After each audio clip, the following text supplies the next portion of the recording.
My name's Jack and I'm from Walcha, and I collect trucks, tractors and old chainsaws and any sort of machinery, and this will be some of the stuff I'll be taking to the Walcha Truck and Machinery Show.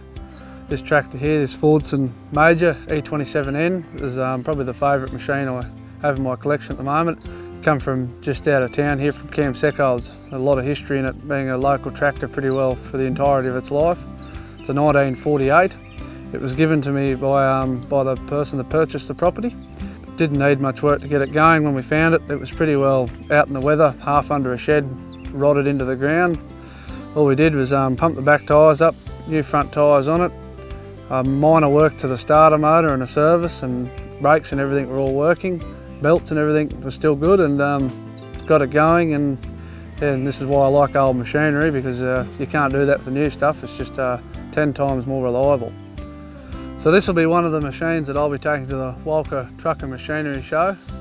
This is my favourite machine, and living just up the road I'll be able to drive it straight down there and put it in, and job done.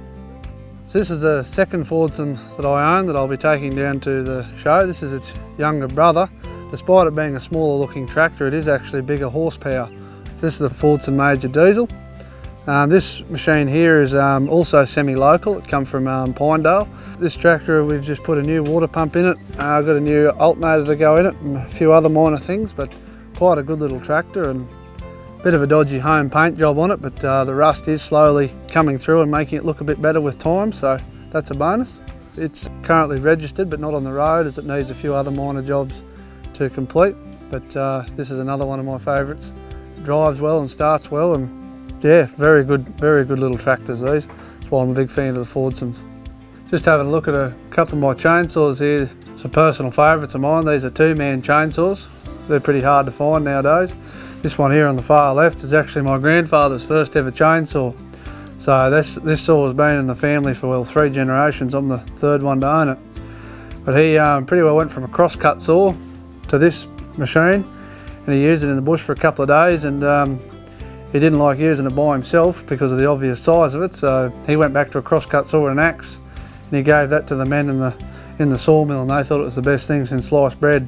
And this one here, I believe, is a 1949, and this one is a 1955, so they're still making them into the mid-50s. And what's interesting about the fact that they're a float carburetor, as you can see, the saw would be for cross-cutting like this. Now, if you wanted to fall a tree, you couldn't turn the saw on its side, so you'd have to pull this on the transmission, and the whole bar itself swivels over like that, so you could cut on an angle. Very big motors. That one there is 250cc, this one's 250, that one's 293cc. Compared to today's modern chainsaws, as big as they get is 120. These were a big tide changing in the timber industry. You imagine going from a crosscut saw to an axe to something that could fall a tree in a matter of minutes.